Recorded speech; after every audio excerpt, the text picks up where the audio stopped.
Shri Venkateswara gold తాకట్టులో ఉన్న మీ బంగారాన్ని విడిపించి కొనబడును.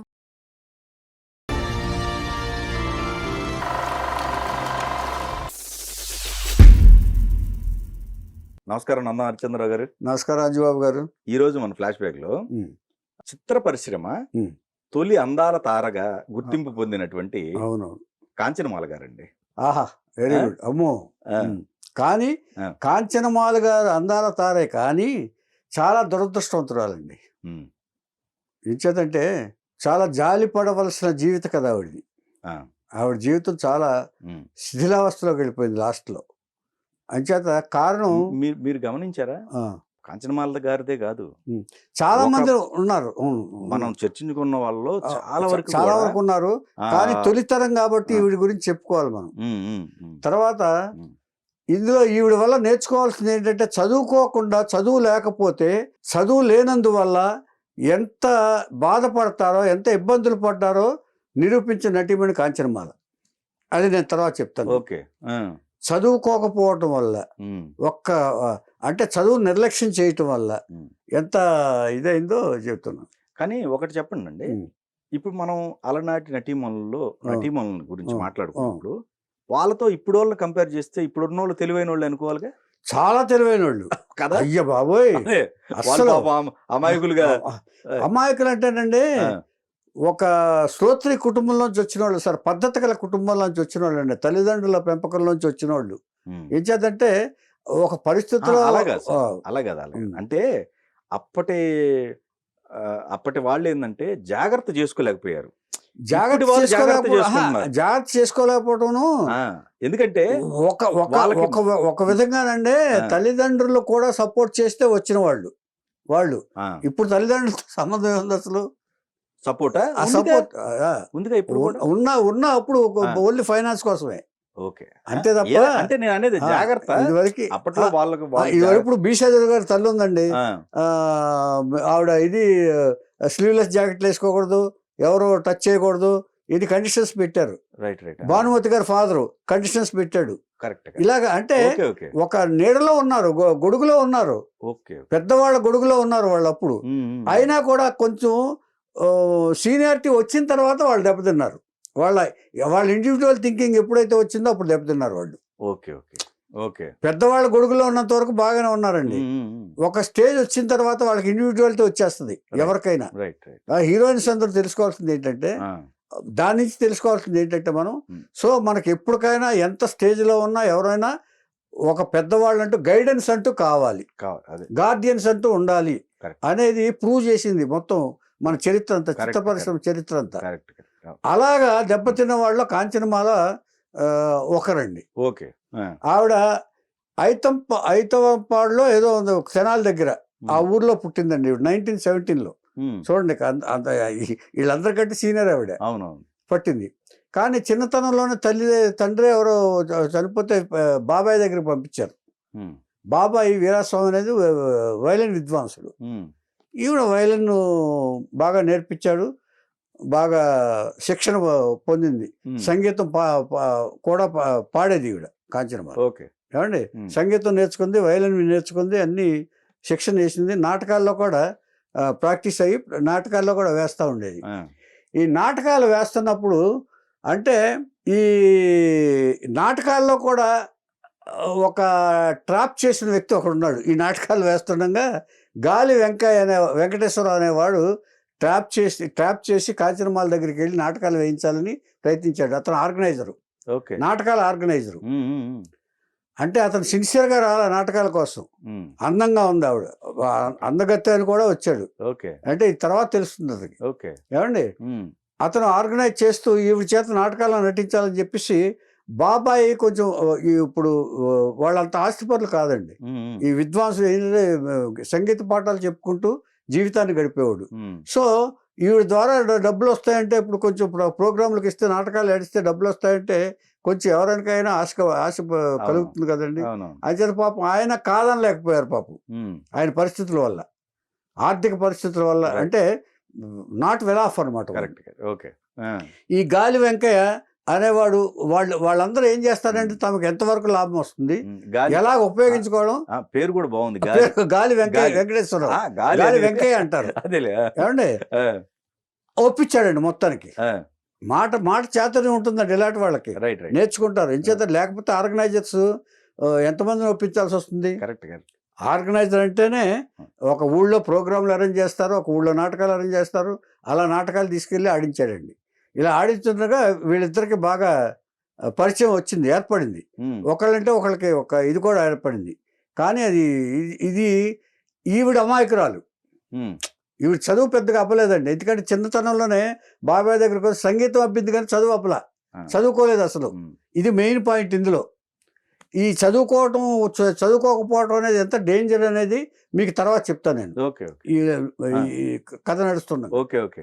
ఈ గాలి వెంకయ్య మొత్తానికి ట్రాప్ చేసి ఆవిడ్ని ఒప్పించేసి నాటకాలు ఆడించేశాడు. ఆ తర్వాత ఎవరో ఒక సినిమా అవకాశం వచ్చిందండి. సినిమా అవకాశం వస్తే బలవంతంగా తీసుకెళ్ళి ఈవిడ్ని ఒప్పించి కలకత్తా తీసుకెళ్ళి అక్కడ శ్రీకృష్ణ తులాభారం అనే సినిమా యాక్ట్ చేయించాడు. శ్రీకృష్ణ తులాభారంలో ఒక పాత్ర మిత్రవింద అనే క్యారెక్టర్ వేశారు.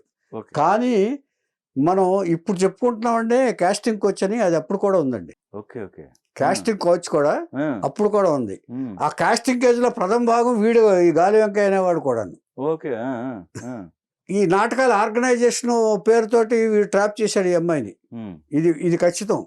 ఏమండి అయిన తర్వాత అక్కడికి తీసుకెళ్ళాడు. నమ్మింది ఆ అమ్మాయి. నమ్మక తప్పదు కదా, నమ్మింది. నమ్మిన తర్వాత శ్రీకృష్ణ తులాభారం వేశారు.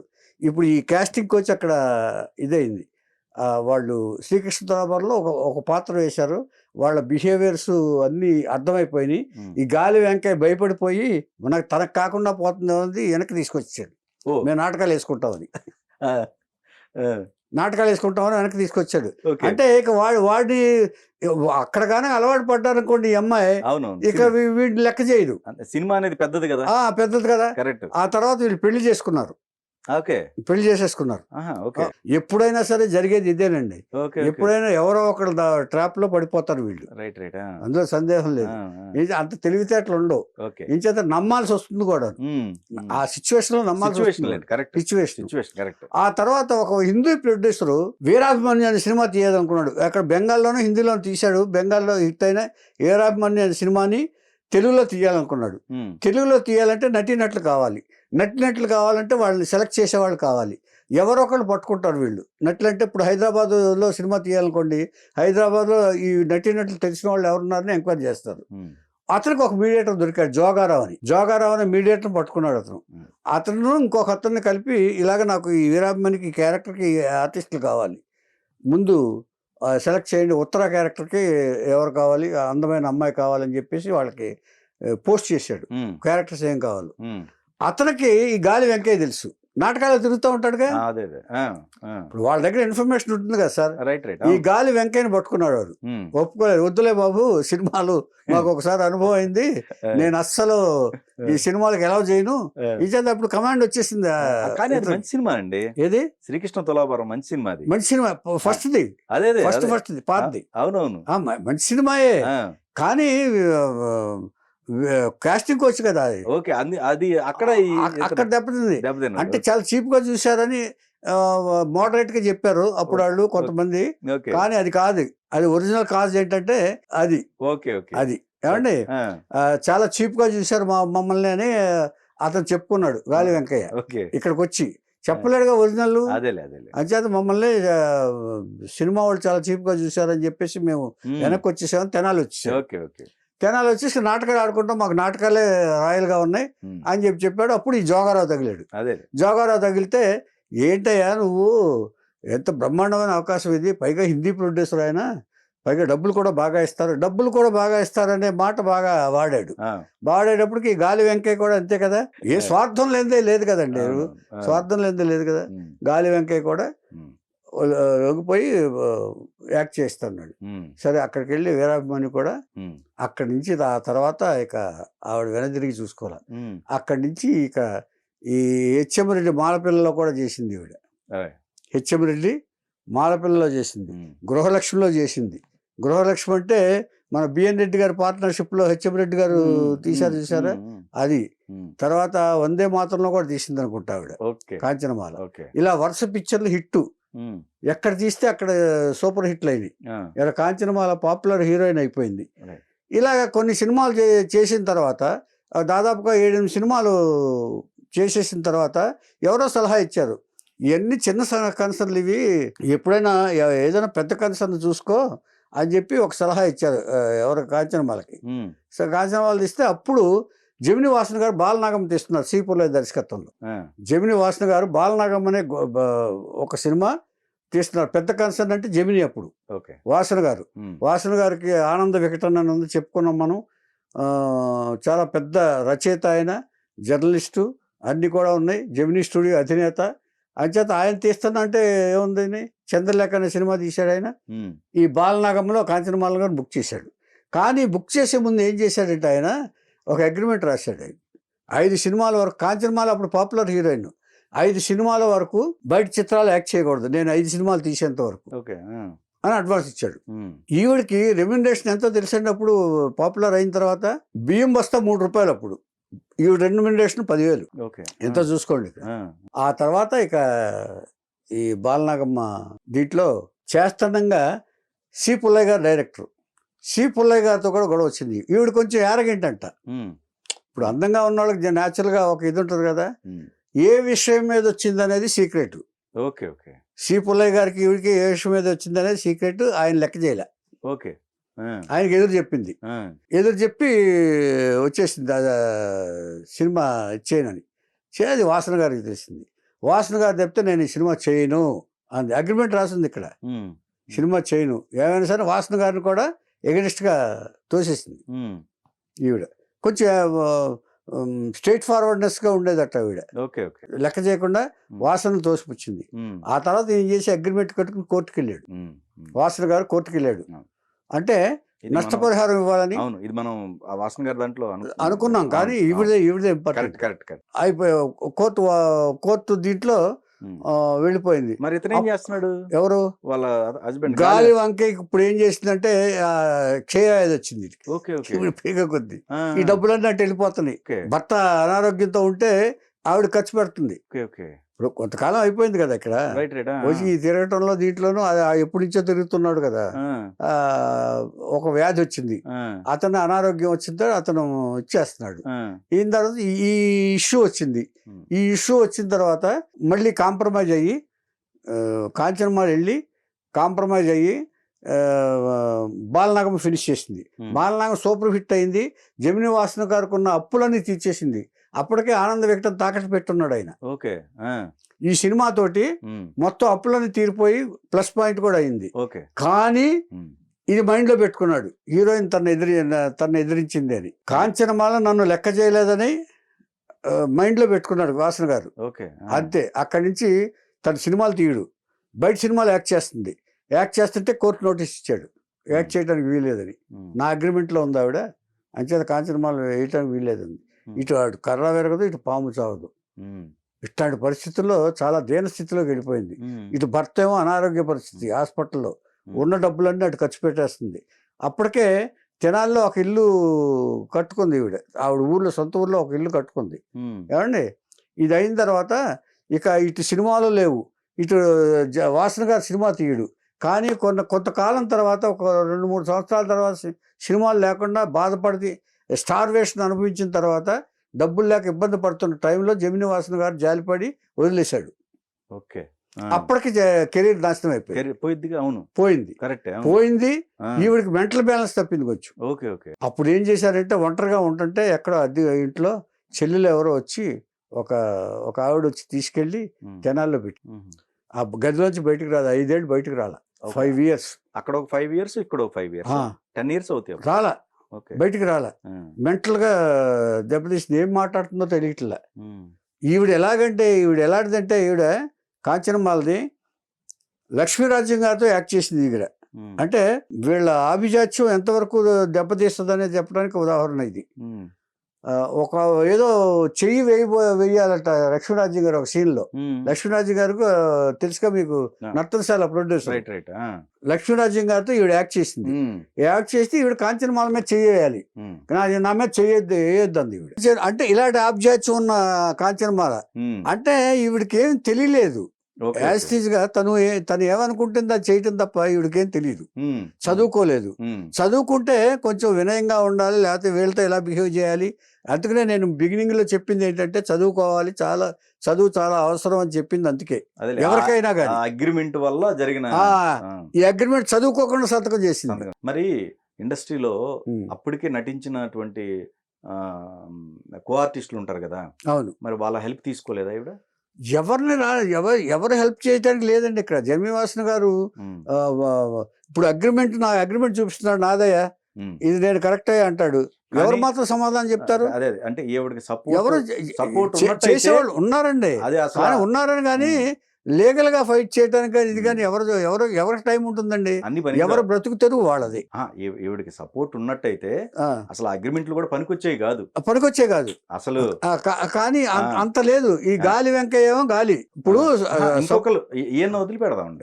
అసలు కో ఆర్టిస్టులు ఎవరో ఒకళ్ళు సపోర్ట్ చేసినట్టయితే ఒకరు జమిని వాసన గారిని ఆగిపోయేది. వాసన గారికి ఎదురుగా చెప్పే వాళ్ళు ఎవరు ఆనాడు లేరండి. ఆనాడు ఎందుకంటే జెమినీ స్టూడియో ఆయన పైగా ఈవిడ అగ్రిమెంట్ ఉంది. ఏం చేద్దంటే ఆయన లాజిక్ అడుగుతాడు. ఇప్పుడు ఆయన పైగా జర్నలిస్టు, లాజిక్ అడుగుతాడు. నేనేం తప్పు చేశానయ్యా? నా అగ్రిమెంట్ నా ప్రకారం సినిమాలు చేయాలి కదా, మరి నాకు చెప్పకుండా బయట సినిమాలు చేస్తుంటే నన్ను తిరస్కరించినట్టు కాదా? నా అగ్రిమెంట్ తిరస్కరించినట్టు కాదా అని క్వశ్చన్ చేస్తాడు ఆయన. అంచేత అంటే ఏదైనా చెప్పుకుంటారు సార్, అందరూ చెప్పుకుంటారు. పెద్దవాళ్ళు ఇన్వాల్వ్ అయ్యారు కానండి అంత సపోర్ట్ ఎవరు రాలేదు సార్. ఎంచేదంటే ఎక్కడికక్కడ కాంట్రవర్సీ ఈవిడ. ఎక్కడికి వెళ్ళి ఏ సెట్కి వెళ్తే అయినా వెళ్తే కొంచెం కాంట్రవర్సీగానే ఉండేది. కానీ కెరియర్ 5 సంవత్సరాలు ఆగకుండా ఉన్నట్టయితే అసలు 50-100 సినిమాలు చేసి ఉండేవాళ్ళు. 100 సినిమాలు ఏంటండి అసలు. ఇప్పుడు సావిత్రి మించి చేసేవాళ్ళు. పైగా ఆవిడంత అందగత్తే అసలు ఇంకొకరు లేరంట ఆ రోజుల్లో. భానుమతి గారు ఆవిడ చూడటానికి 2 రోజులు వెయిట్ చేశారంట. ఆవిడ కారుని ఫాలో చేసి భానుమతి గారు. భానుమతి గారికి చాలా ఇష్టం అంట. ఎవరు? కాంచనమాల గారు. అంటే భానుమతి గారి కంటే సీనియర్ ఈవిడ. భానుమతి గారు 25లో పుడితే ఈవిడ 17లోనే పుట్టింది. ఒక రకంగా సావిత్రి గారికి కాంపిటీషన్ అయ్యేవాళ్ళు. సావిత్రి గారితో కనెక్షన్ ఉంది. ఇప్పుడు చెప్తా మీకు. సావిత్రి గారితో ఎలా కనెక్ట్ అయిందో చెప్తా. దేవుడు ఎలా ఇచ్చేస్తాడు. 2 రాతలు ఒక రాగా రాశాడు ఒకసారి, చెప్తా మీకు. ఇలా అయిపోయిన తర్వాత ఇక ఎవరు పట్టించుకోవటం మానేశారండి. అక్కడికి వెళ్ళిన తర్వాత ఆవిడ బయటికి తీసుకురావాలని చాలా మంది ట్రై చేశారండి. అక్కడ ఒక థియేటర్ ఓనర్ సత్యనారాయణ గారు ఎవరో ఆవిడ బయటికి తీసుకెళ్ళి మళ్ళీ తీసుకొచ్చి మెడ్రాస్లో నటింపు చేయటానికి, బాగు చేయటానికి ట్రై చేశారండి. ట్రై చేసినా కూడా ఆవిడ మైండ్ అంటే నేనేదో అన్యాయం అయిపోయాను అనే ఒక పిచ్చి మాలోకంలో పడిపోయిందండి ఆవిడ. అంచేత ఒక హీరోయిన్ అన్యాయంగా బలైపోయిన అంటే జమిని వాసన్ గారు వదిలేసినా కూడా ఆవిడ బయటికి రాలా. ఇప్పుడు ఆయనకు లాభాలు వచ్చి అప్పులన్నీ తీర్చుకున్న తర్వాత మరి అసలు కాదు, అది బాగా హర్ట్ చేసింది. ఎదిరించిందంటే బాగా హర్ట్ చేసింది. నువ్వెవరు, నీ సినిమా నేను చేయను పో అంది. వాళ్ళకి ప్రెస్టేజ్ ఇష్యూ కదా మరి ఇది. అయినా కెరీర్ అంటే అది మనం జాగ్రత్తగా ఉండాలి. కెరీర్ కాపాడుకోవడం సంతకం పెట్టేటప్పుడు చూసుకోవాల్సిందే. సంతకం పెట్టేటప్పుడు 5 సినిమాలు ఎవరైనా చేస్తారండి సంతకం. ఇప్పుడు రామారావు గారు కూడా నెలకి 500 రూపాయలకో 350 రూపాయలకో సంతకం చేశాడు ఆయన. ఎవరికి? వాహిని వాళ్ళకి. అది ఆనర్ చేశారు కదా. ఇది వేరు. ఈ రిలేషన్షిప్స్ బాగున్నప్పుడు ఓకే, అంతేలేండి, కరెక్టే.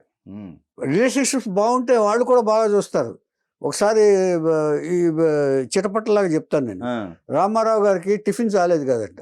ఈయన నెలవారీది కదా, పొద్దున్నే స్టూడియోకి వచ్చేయాలి, రిహార్సల్స్ ఉంటే రిహార్సల్ చేసుకోవాలి. ఆయనకి 2 ఇడ్లీ వడ ఏదో పెట్టేవాళ్ళండి.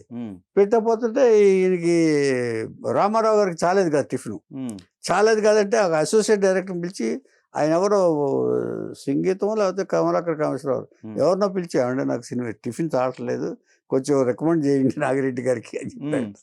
నాగిరెడ్డి గారు కూడా ఆనర్ చేసి ఆయనకి ఎక్కువ పెట్టండి రామారావు గారికి అని చెప్పి చేశారు. ఇలా జరుగుతాయండి. అదేలే. కానీ ఈవిడ ఏం చేసిందంటే ఉమ్. ఈవిడ నీ సినిమా చేయి నువ్వెంత నీ సినిమా ఎంత అన్నట్టుగా వెళ్ళిపోయింది ఈవిడ. అట్లా గొడవలు జరిగాయి. అట్లా గొడవలు జరిగింది. ఓకే, ఇటు డైరెక్టర్ కూడా ఓకే ఓకే. డైరెక్టర్ సపోర్ట్ చేసి సి పుల్లయ్య గారు అంటే మన సీనియర్ డైరెక్టర్ కదా అవునవును. ఆయన. Right right. సి పుల్లయ్య గారిని కూడా ఎదిరించటం, ఇటు వాసన గారితో జరగటం ఆవిడ కెరీర్కి అది పెద్ద ఇన్సిడెంట్గా మారిపోయిందండి. ఇక ఆ తర్వాత దాని నుంచి మళ్ళీ ట్రై చేశారండి ఎవరో తీసుకొచ్చి మెడ్రాస్ తీసుకొచ్చి మామూలు పని చేద్దామని, కానీ చదవలేదు. మళ్ళీ తెనాలి తీసుకెళ్ళిపోయారు. ఓకే. ఒక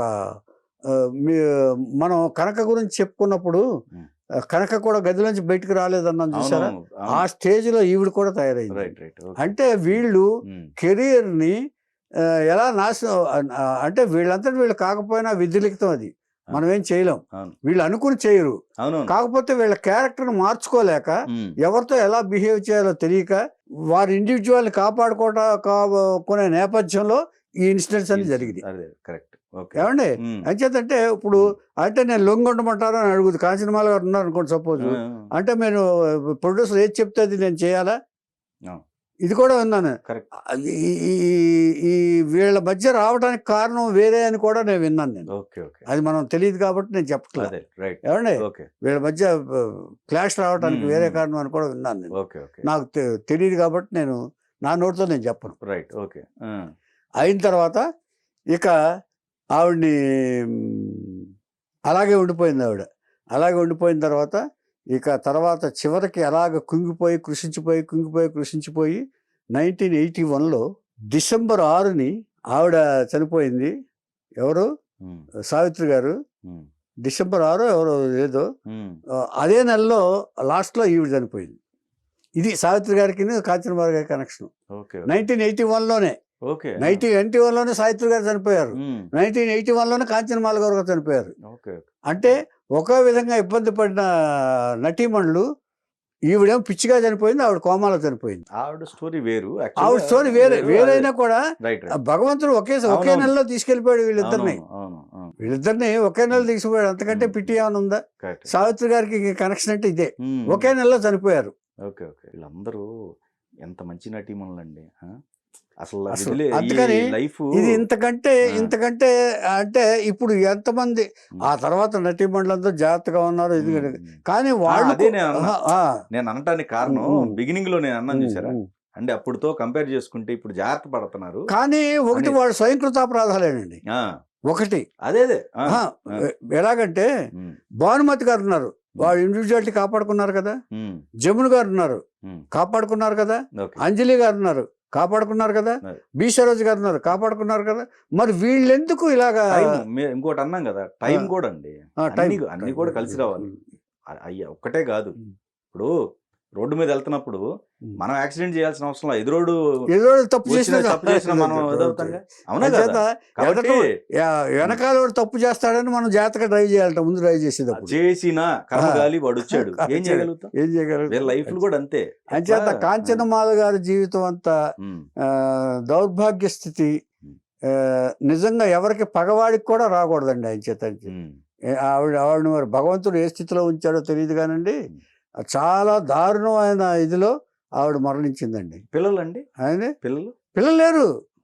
నో పిల్లర్స్. అసలు పిల్లలు లేరు. వీడొక గాలి వీడు ట్రాప్ చేశాడండి. అవును, వీడు సరైనడైతే బాగుండేది కదా. ఒక ఆర్గనైజర్ ని పెళ్లి చేసుకోవటం ఏంటంటే ఒక హీరోయిన్. ఒక ఆర్గనైజర్ ని ఎంత నాటకాలు అయితే మాత్రం ఈవిడ ఒక మంచి కుటుంబం నుంచి వచ్చి విద్వాంసురాలి ఫ్యామిలీ నుంచి వచ్చి ఆ ఆర్గనైజర్ని పెళ్లి చేసుకోవటం అంటే, ఆర్గనైజర్ అంటే ఏంటండి అసలు? వీడు 10 మందితో సంబంధాలు పెట్టుకుని 10 మందితో తిరిగేవాడు.